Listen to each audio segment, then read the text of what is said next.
Friends எல்லாருக்குமே வணக்கம். தமிழ் தாகம் சேனலுக்கு உங்க எல்லாரையும் அன்போடு வரவேற்கிறேன். இன்னைக்கு வழக்கம் போல நிறைய டிப்ஸ் உங்களுக்காக எடுத்துட்டு வந்திருக்கேன்.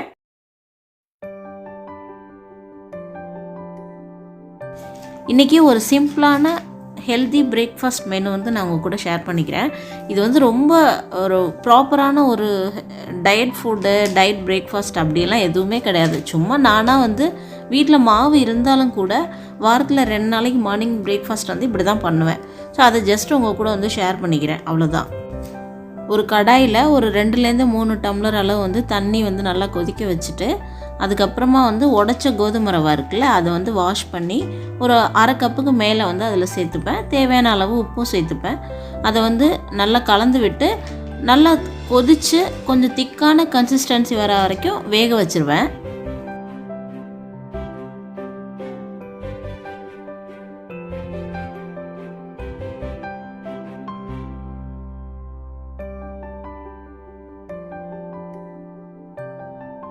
இந்த மாதிரி திக்கான கன்சிஸ்டன்சி வந்ததும் ஸ்டவ் ஆஃப் பண்ணிட்டு காய்ச்சின பால் வந்து கொஞ்சம் மிக்ஸ் பண்ணிக்குவேன், அவ்வளோதான். இது வந்து ஒரு ஹெல்த்தியான கஞ்சி. இந்த கஞ்சி கூட கொஞ்சமாக நட்ஸும் கொஞ்சம் வீட்டில் இருக்கிற ஏதாவது ஒரு ஃப்ரூட்டும் வந்து நான் சேர்த்து சாப்பிடுவோம். இது வந்து லைட்டாகவும் இருக்கும், ஹெல்த்தியாகவும் இருக்கும். அதுக்காக தான் நான் இந்த மாதிரி வாரத்தில் 2 நாளைக்கு ஒரு மெனு வந்து நானாக ரெடி பண்ணிப்பேன். இந்த கஞ்சி உப்பு மட்டும்தான் சேர்க்குறேன், சுகர்லாம் எதுவும் கிடையாது. இருந்தாலும் நல்லா டேஸ்ட்டாக இருக்கும் பால்லாம் மிக்ஸ் பண்ணுறதுனால. உங்களுக்கும் இந்த மாதிரி லைட்டாக ஒரு பிரேக்ஃபாஸ்ட்டு ஆனால் ஹெல்த்தியாகவும் இருக்கணும் அப்படின்னா கண்டிப்பாக நீங்கள் ட்ரை பண்ணலாம். இந்த ஒரு கஞ்சி மட்டுமே வைக்க மாட்டேன், வேறு ராகி அந்த மாதிரி வேறு கஞ்சியும் வைப்பேன். அதெல்லாமும் நான் அடுத்தடுத்த vlogல வந்து இன்க்ளூட் பண்ணுறேன். பிடிச்சிருந்தா நீங்களும் ட்ரை பண்ணுங்கள். என்னடா இந்த வாழ்க்கை, ஒரு சுவாரஸ்யமே இல்லையே. காலையில் 6 மணிக்கு எந்திரிக்கிறோம், 10 மணிக்கு தூங்குறோம். 6 மணிக்கு ஒரு வேலை, 7 மணிக்கு ஒரு வேலை, 8 மணிக்கு ஒரு வேலை, நைட்டு 10 மணி வரைக்கும். நான் நேற்று என்ன பண்ணணும் அதே தான் இன்னைக்கு பண்ணுறேன், நாளைக்கு அதே தான் பண்ணுவேன். ஸோ இந்த மாதிரி ஒரு ரொட்டீனையும் ஃபாலோ பண்ணி என்னோட லைஃப் போயிட்டே இருக்கேன். நான் எதுவுமே புதுசாக கற்றுக்கல, நான் எதுவுமே புதுசாக அச்சீவ் பண்ணல. எப்பவும் போல நான் ஒரே மாதிரி ஸ்டைலில் தான் நான் வந்து வாழ்ந்துட்டு இருக்கேன். நம்ம வாழ்க்கை ஒரு சின்ன வட்டத்துக்குள்ளே முடிஞ்சு போயிருமோ, நம்ம வாழ்க்கையில் ஒரு சின்ன சின்ன அச்சீவ்மெண்ட்ஸ் கூட இருக்காதோ அப்படின்னு என்னைக்கு நீங்கள் ஃபீல் பண்ணுறீங்களோ, it's a good beginning, happy beginning.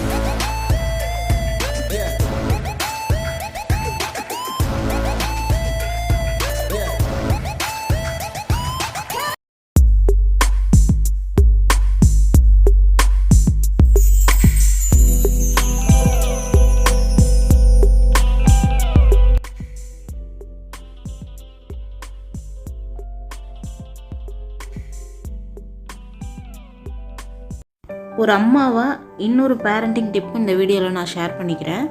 Last year வரைக்கும் சக்திக்கு ஒரு பீரியட் தான் வந்து லைவ் இருந்தது. சக்தி உன்னோட கண்ணாடி ஒரு நிமிஷம் கூட.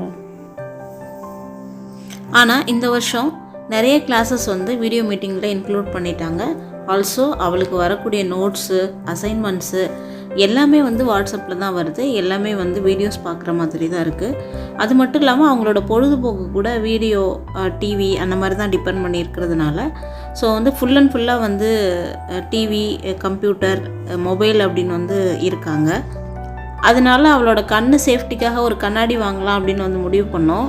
இதுக்கு பேர் எனக்கு தெரியல, இது வந்து ப்ரொடக்டிவ் கிளாஸ் அப்படின்னு நினைக்கிறேன். இது வந்து 600 ருபீஸ்க்கு வந்து வாங்கினோம். இந்த கண்ணாடி வாங்கும் போதே அவங்க வந்து செக் பண்ணி கொடுத்தாங்க. இந்த லேசர் லைட்லாம் வந்து கூட கண்ணை வந்து அஃபெக்ட் பண்ணாது அப்படின்னு சொல்லிட்டு லைட்லாம் அடித்து வந்து காமிச்சாங்க. ஸோ ரொம்பவே அவளுக்கு யூஸ்ஃபுல்லாக இருக்குது. நம்ம குழந்தைங்களோட கண்ணை பாதுகாக்கிறதுக்கு இது நல்ல ஒரு சேஃபஸ்ட்டு வே தான் இது. ஸோ அதனால் நீங்களும் உங்கள் குழந்தைங்களுக்கு இந்த மாதிரி ஒரு ஸ்பெக்ஸ் வாங்கி யூஸ் பண்ணுங்கள். இந்த டிப் உங்களுக்கு யூஸ்ஃபுல்லாக இருக்கும் அப்படின்னு தான் நான் இந்த வீடியோவில் ஷேர் பண்ணிக்கிறேன்.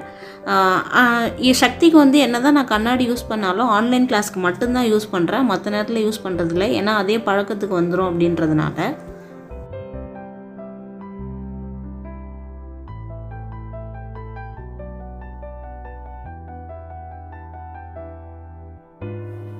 நமக்கு பிடிச்ச ஒரு வேலையில நம்ம ஆர்வம் காட்டும் போது, நம்ம அந்த வேலையை எடுத்து பண்ணும்போது, இல்ல நமக்கு ஆர்வம் இருக்கிற ஒரு வேலையை நம்ம கத்துக்கணும் அப்படின்னு நினைக்கும் போது, நம்ம குடும்பத்துல இருக்கவங்களே உனக்கு எதுக்கு இந்த தேவையில்லாத வேலையெல்லாம், எதுக்கு இதெல்லாம் ட்ரை பண்ணிட்டு இருக்க, டைம் கிடைக்கும்போது ரெஸ்ட் எடுக்க வேண்டியதானே அப்படின்னு சொல்லிட்டு நமக்கு எதிர்மறையான விமர்சனங்களை வந்து முன்வைக்கும் போது, நம்ம வீட்டில் இருக்கவங்களே நம்மளை இப்படி டிஸ்கரேஜ் பண்றாங்களே, நம்மளை என்கரேஜ் பண்ணலையே அப்படின்னு வந்து நம்ம ஃபீல் பண்ணுவோம். ஸோ அந்த மாதிரி ஃபீல் பண்ண வேண்டிய அவசியமே இல்லை. அவ்வளோ சீரியஸாக அந்த விஷயத்தை எடுத்துக்கணும்னு அவசியமே இல்லை. நம்ம மேல நம்பிக்கை இல்லாமையோ அல்லது நம்ம பண்ணக்கூடிய அந்த வேலையில நம்ம ஒன்னும் பெருசா அச்சீவ் பண்ண மாட்டோம் அப்படின்னு அவங்க நம்புறதுனாலயோ நம்மள அந்த மாதிரி டிஸ்கரேஜ் பண்றதே கிடையாது. நமக்கு ஏற்கனவே நிறைய வேலை இருக்கு, இதையும் நம்ம எடுத்து பண்ணும்போது இன்னும் டயர்ட் ஆயிடுவோமோ அப்படின்ற அது ஒரு விதமான அக்கறையா கூட இருக்கலாம். எப்பவுமே எல்லா விஷயத்தையும் நம்ம பாசிட்டிவா பார்ப்போம். நம்ம குடும்பத்துல இருக்கவங்க நம்மள எப்பவுமே நெகட்டிவா பார்க்க மாட்டாங்க. நமக்கு ஆர்வமான விஷயங்களை நம்ம இன்னும் பெட்டர் நம்ம முன்னேறும் போது நம்ம குடும்பத்துல இருக்கவங்க தான் நம்மள முதல்ல பாராட்டுவாங்க, முதல்ல சந்தோஷப்படுவாங்க, முதல்ல என்கரேஜ் பண்ணுவாங்க, முதல்ல பெருமைப்படுவாங்க. அதனால நம்ம வீட்டுல இருக்கவங்களோட விமர்சனங்களை வந்து நம்ம பெருசா எடுத்துக்க அவசியமே இல்லை.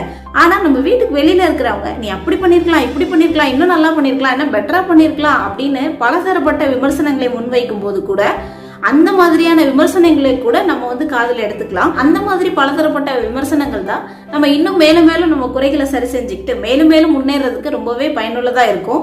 உனக்கு இது தேவையா, நீ ஏன் இதெல்லாம் ட்ரை பண்ற, உனக்கெல்லாம் இது வராது, திறமை இல்லை, அந்த மாதிரி எப்பவுமே என்ன பார்க்கும்போது எதிர்மறையான விமர்சனங்களை தான் முன்வைக்கிறாங்க அப்படின்னு நீங்க ஃபீல் பண்ணீங்கன்னா உங்களுக்காக நான் சொல்லக்கூடிய ஒரே ஒரு விஷயம் என்னன்னா, உங்கள் காதுகளை மூடாமல் மூடிக்கொள்ளுங்கள். உங்களோட நியாயமான நேர்மையான தேடல்களுக்கு வரும் எதிர்மறையான விமர்சனங்களுக்கு எப்பவுமே காது கொடுக்காதீர்கள். உங்கள் காதுகளை மூடாமல் மூடிக்கொள்ளுங்கள். நிக்காதீங்க, நீங்க பாட்டுக்கு போயிட்டு இருங்க. Keep moving, keep going, keep rocking.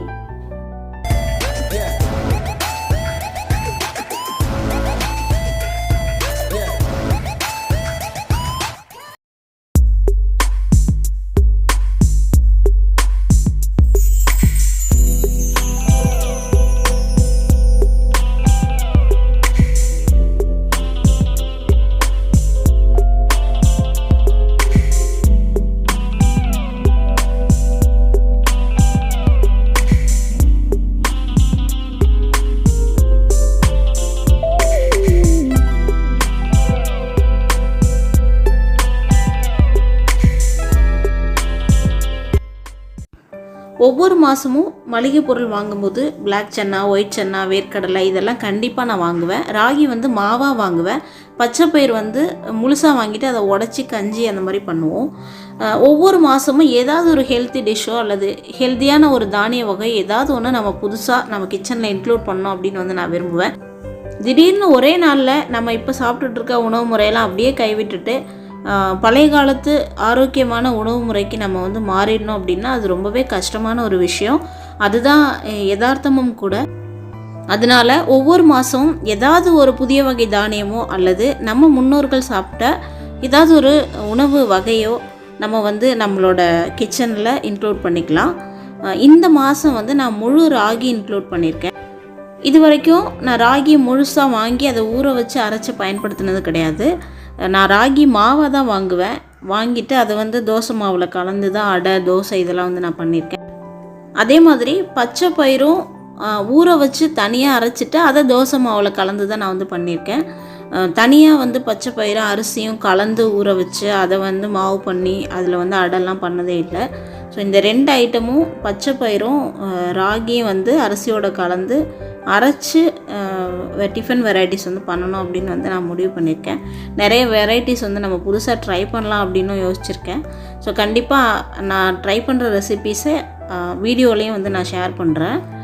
நீங்களும் வந்து உங்கள் கிச்சனை கொஞ்சம் கொஞ்சமாக ஹெல்த்தியாக மாற்றணும் அப்படின்னா இந்த மாதிரி ஒவ்வொரு மந்த்தும் நீங்களும் புதுசாக ஏதாவது ஒரு தானிய வகையோ அல்லது ஒரு உணவு பழக்கத்தையோ வந்து நீங்கள் இன்க்ளூட் பண்ணிக்கலாம். லட்சியங்கள் ரீதியாகவும் ஆரோக்கியத்தின் ரீதியாகவும் சேர்ந்தே முன்னேறுவோம், விண்ணேறுவோம். இன்னைக்கு இந்த vlogல நான் ஷேர் பண்ண இன்ஃபர்மேஷன்ஸ், டிப்ஸ் எல்லாமே உங்களுக்கு ரொம்பவே யூஸ்ஃபுல்லா இருக்கும் அப்படின்னு நம்புறேன். வேற ஒரு நாள் வேற ஒரு நல்ல கண்டென்ட்டோட நான் உங்களை வந்து மீட் பண்றேன். அது வரைக்கும் நன்றி, வணக்கம்.